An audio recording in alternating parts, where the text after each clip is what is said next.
आदाब अर्ज है दोस्तों। अक्सर रसोई के नए एपिसोड में कुछ नई बातें, कुछ नई रेसिपीज और कुछ नए मालूमात के साथ मैं गुंजन गोयला आपके सामने हाजिर हूँ। आज के एपिसोड की मेन डिश में हम आपको गोभी की एक डिश बनाना सिखा रहे हैं जिसका नाम है गुंचाओ कीमा।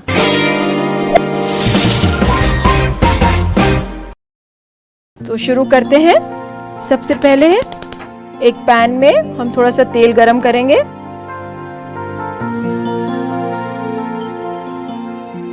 जब तेल गरम हो जाए तो हम इसमें डालेंगे 3 चम्मच कटा हुआ लहसुन और इसे अच्छी तरह फ्राई करेंगे। जब जरा सा कलर आ जाए लहसुन में, हम इसमें डालेंगे गोभी। दोस्तों, गोभी को काटते वक्त आप देख लें कि इसमें कीड़ा ना हो और इसको छोटे छोटे फूल काटेंगे आप। मैं इसमें गोभी डाल रही हूँ।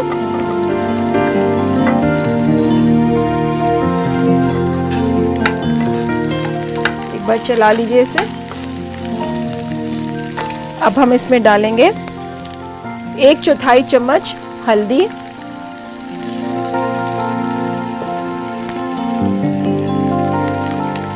एक छोटा चम्मच लाल मिर्च,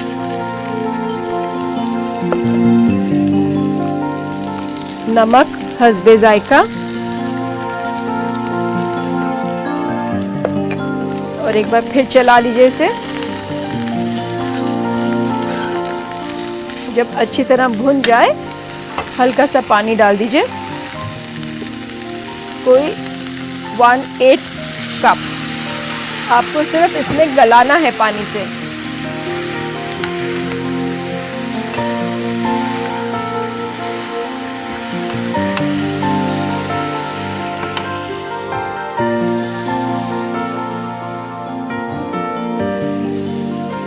हम इसको ढक के रखेंगे।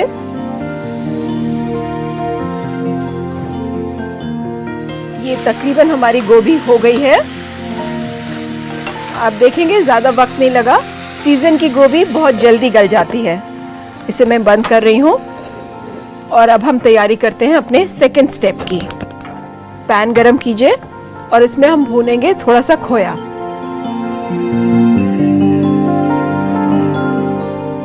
खोया लेके इसे हम हल्की आंच पे भूनेंगे क्योंकि खोया बहुत जल्दी ब्राउन हो जाता है और हमें सिर्फ इसका कलर चेंज करना है गुंचाओ कीमा के लिए।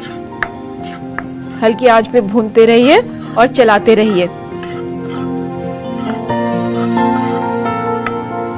मैं थोड़ी सी गैस और हल्की कर रही हूँ। आप देख रहे हैं कि हल्का हल्का घी छोड़ रहा है। देखेंगे आप, कलर चेंज हो गया है इसका। ये ऑलमोस्ट रेडी है। इसको मैं निकाले लेती हूँ। इसको एक बोल में मैं निकाल रही हूँ।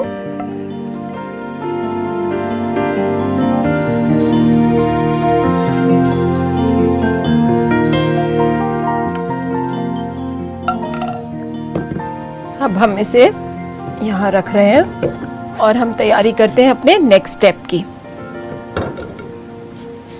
इसमें डालेंगे हम मक्खन। 25-30 ग्राम मक्खन ले लीजिए। मक्खन अगर आपके पास घर का बना वाइट बटर हो तो आप वो भी इस्तेमाल कर सकते हैं। ये मक्खन गरम हो गया है। मैं इसमें डालती हूँ टमाटोज। हल्का सा सौते करना है हमें।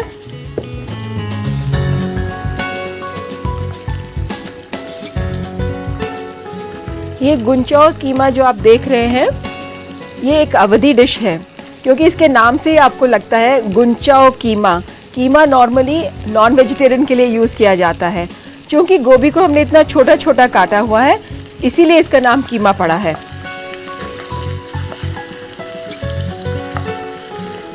आप ये याद रखें, अगर आप जब भी टमेटोज या कोई वेजिटेबल सौते करते हैं तो इसका टेम्परेचर हाई होना चाहिए। गैस फुल पे रखें। ये हम टमाटर को गलाना नहीं है, सिर्फ उसको एक सॉफ्टनिंग इफेक्ट देना है। तो अब ये टमाटर सॉफ्ट हो गया है। इसमें मैं डाल रही हूँ शिमला मिर्च। बस हल्का सा सौते करें इसे।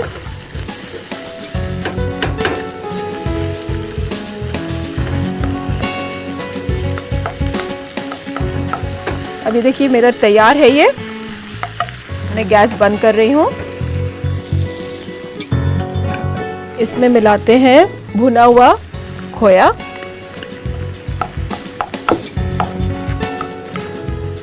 सबको मिला के हम मिलाएंगे गोभी में।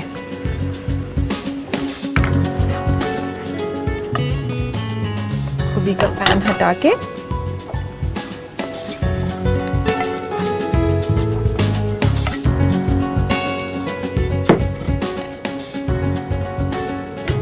एक बार गैस फिर खोलिए और सब चीज़ों को आपस में मिला दीजिए।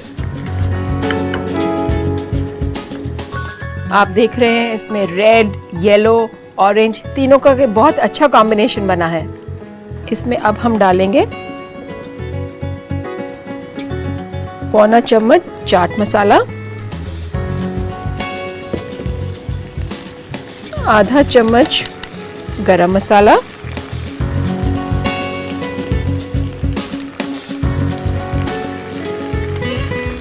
चार चम्मच या 5 छोटे टीस्पून टोमेटो केचप,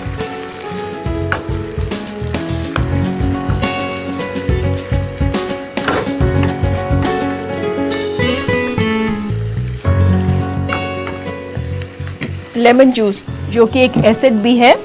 अगर हम लेमन जूस अब डालेंगे तो आप ये देखेंगे कि हमारी सब्जी और पकेगी नहीं। इसमें हमने ये खटास के लिए लेमन जूस डाला। गार्निशिंग के लिए या आप चाहें तो वैसे ये कटा हुआ अदरक।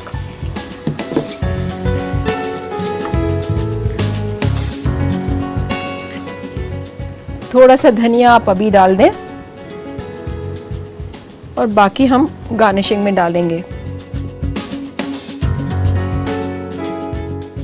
तो लीजिए साहब, गुंचाओ कीमा तैयार है। इसे हम लगाते हैं एक खूबसूरत से बोल में।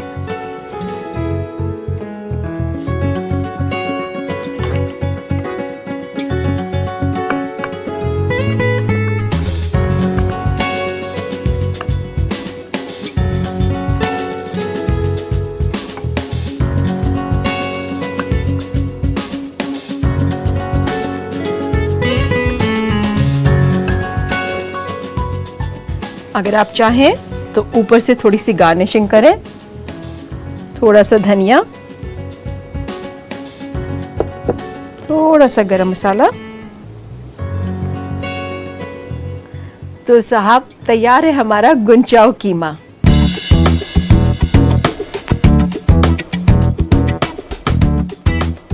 तो आइए एक बार दोबारा बता दें आपको गुंचाओ कीमा बनाने की तरकीब।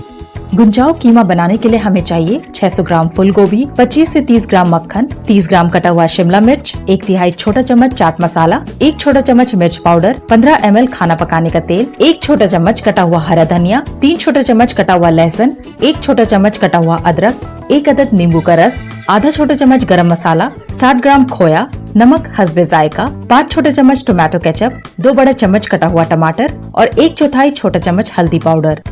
सबसे पहले एक पैन में तेल गरम करें और लहसुन डालकर फ्राई कर लें। फिर डालें गोभी, हल्दी, लाल मिर्च, नमक और इन सब को मिला लें। जब गोभी अच्छी तरह भुन जाए तो थोड़ा सा पानी डालकर रख दें पकने के लिए। पैन गरम करें, खोया डालकर भून लें और एक बोल में निकाल लें। फिर से पैन गरम करें, इसमें मक्खन डालकर पिघला लें और इसमें मिलाएं कटा हुआ टमाटर। टमाटर नरम होने पर इसमें डालें शिमला मिर्च, भुना हुआ खोया और अच्छी तरह चलाकर इसे गोभी में मिला दें। गोभी में चाट मसाला, गरम मसाला, टोमेटो केचप, नींबू का रस, कटा हुआ अदरक और थोड़ा सा हरा धनिया डालकर चलाएं। हरा धनिया और गरम मसाले से गार्निश करें। तैयार है आपका गुंचाओ कीमा। उम्मीद है आपने नोट कर लिया होगा। अब वक्त हो चला एक छोटे से वक्फे का। कहीं मत जाइएगा, मैं अभी हाजिर होती हूँ। इस छोटे से वक्फे के बाद अक्सर रसोई में मैं गुंजन गोयला आप सभी का इस्तकबाल करती हूँ। आइए देखते हैं इन दिनों फूड ट्रेंड्स में क्या चल रहा है। बदलते फूड ट्रेंड्स के मद्देनजर मौसमी सब्जियों के बारे में जानकारी जरूरी है ताकि सेहत को बनाए रखने में ये मालूमात आपके लिए मुआविन साबित हो। भिंडी, ये सब्जी ज्यादातर लोगों को पसंद आती है क्योंकि ये लजीज होने के साथ साथ एसिडिटी और बदहजमी की शिकायतों को भी दूर करती है और खासकर उन लोगों के लिए बेहद मुफीद है जो यूरिनरी प्रॉब्लम से गुजर रहे हैं। कद्दू के बहुत फायदे हैं। इसमें कैलोरी कम होती है और इसका इस्तेमाल आपको बहुत सी बीमारियों से दूर रख सकता है। गर्मियों के मौसम में जिन लोगों को बदहजमी की शिकायत रहती है, ये कद्दू उनको भी बदहजमी से निजात देता है। यही नहीं, कद्दू के बीज प्रोस्टेट डिसऑर्डर से गुजर रहे मरीजों के लिए बेहद फायदेमंद है। लोबिया में कॉपर, मैग्नीशियम और सोडियम होता है। ये तमाम कुदरती अज्जा गर्मियों में जिस्म के लिए बेहद जरूरी है। खासकर लोबिया फाइबर से भरपूर होता है जो कि जिस्म में तहलील होकर कोलेस्ट्रॉल की मिकदार को कम करने में काफी मददगार होता है।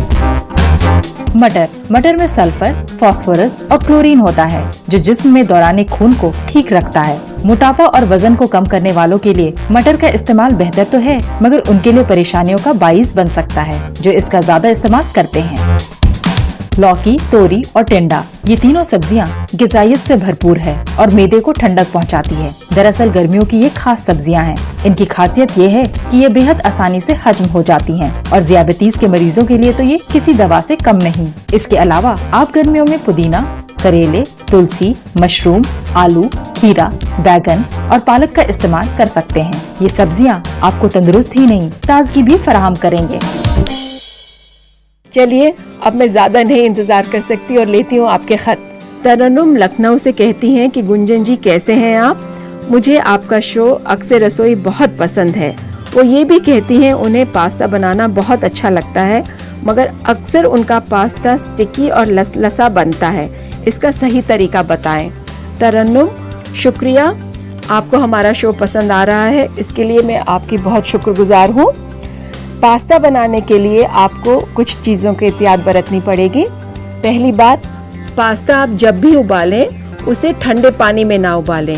पानी को गैस पे रखें और जब पानी में उबाल आ जाए उसमें 1.5 चम्मच या 2 चम्मच तेल डाल दें।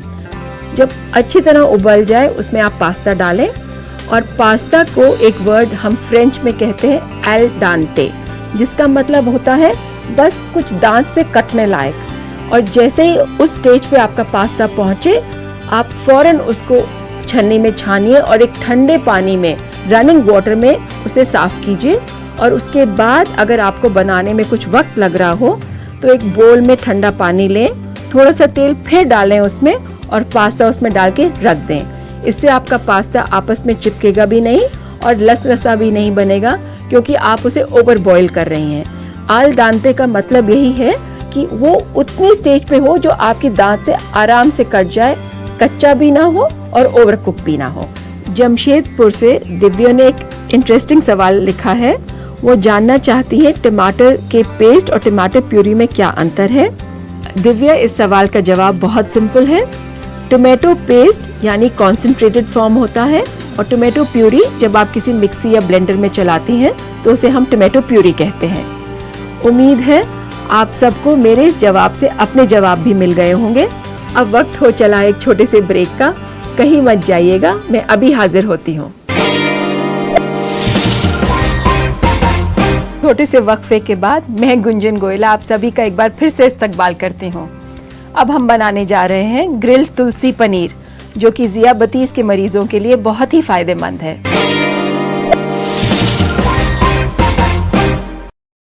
इसके लिए सबसे पहले हम एक बोल में दही जो हमने लटकाया हुआ था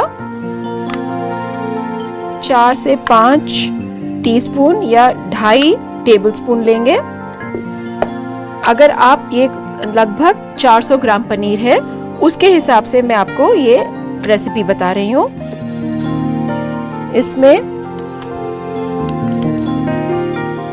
2-3 चम्मच बेसन या कुटा हुआ चना, 3 चम्मच कुटा हुआ लहसुन, नमक हस्बे जायका, मैंने इसमें 1.25 चम्मच डाला है, और ये 1 बड़ा चम्मच चाट मसाला। इस सबको अच्छी तरह मिलाएं।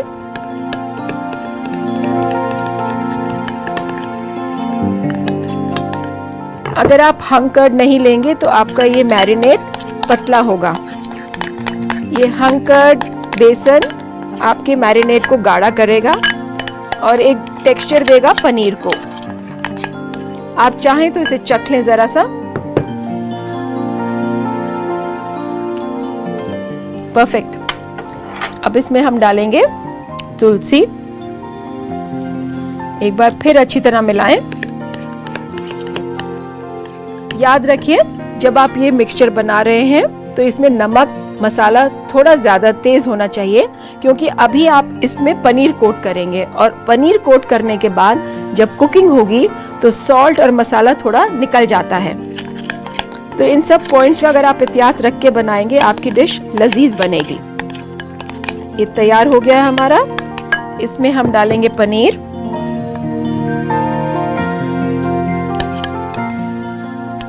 और इसे इसमें लपेट के अंदाजन आधा से पौना घंटा मैरिनेट के लिए छोड़ देंगे।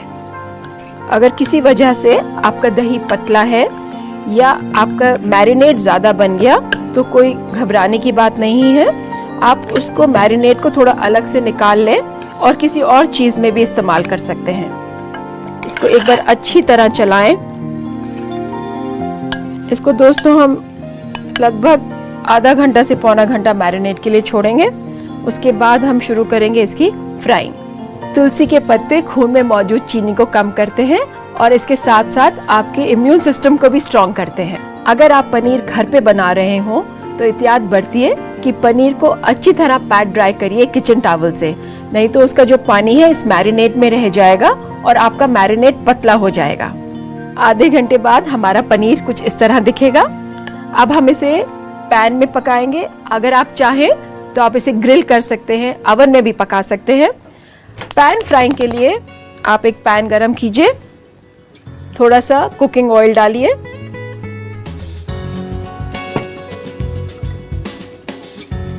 हल्का सा हिला लें और तेल को अच्छी तरह गरम करें। जब तेल अच्छी तरह गरम हो जाए तो आप इसमें पनीर डालें।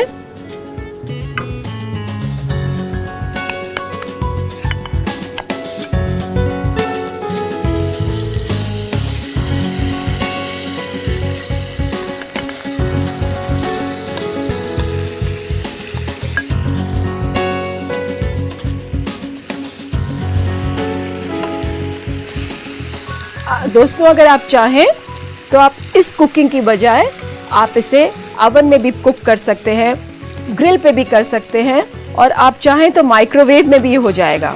इसे छोड़ दें 5-7 मिनट के लिए ताकि इस पे कलर कोटिंग आ जाए। इसे एक बार हल्के से पलट दें। एहतियात रखिए पनीर ना टूटे।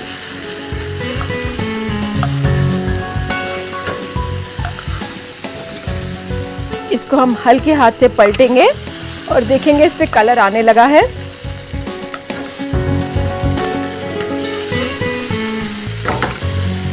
शाम के वक्त के लिए एक बहुत अच्छा स्नैक है ये, और हेल्दी स्नैक, क्योंकि आप तुलसी खा रहे हैं, पनीर भी है। बच्चों के लिए तो बहुत ही अच्छा स्नैक रहेगा आपको। जैसा कि आप देखेंगे कि इसमें कलर आ रहा है और ये कलर बिल्कुल वैसा है जैसे कि आप चारकोल पे कुक करेंगे। अगर आप इसे लाइट कलर रखना चाहें तो थोड़ी धीमी गैस पे रखें।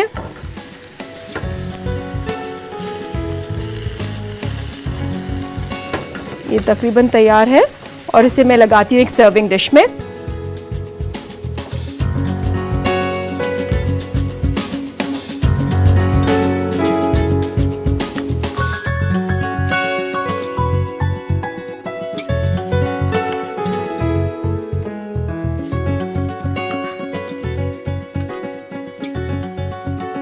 तो लीजिए तैयार है हमारा ग्रिल्ड तुलसी पनीर। अगर आप चाहें तो इसे लेमन वेजेस के साथ डेकोरेट कर सकते हैं। मैंने कुछ काट के रखे हुए हैं, आप यहाँ इसको साइड से इस तरह डेकोरेट करें। तो लीजिए तैयार है हमारा ग्रिल्ड तुलसी पनीर।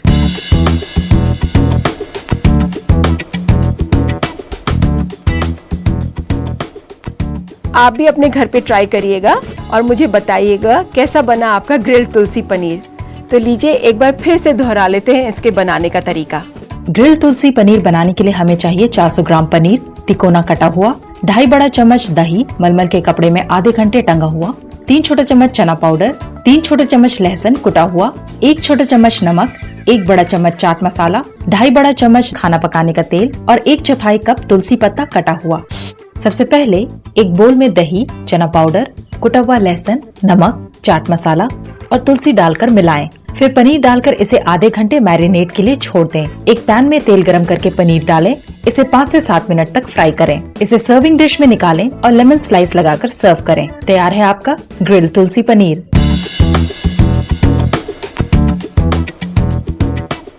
उम्मीद है आपने एक बार फिर से नोट कर लिया होगा। आज के लिए बस इतना ही। फिर मिलूंगी आपसे नई रेसिपीज के साथ। खुदा हाफिज।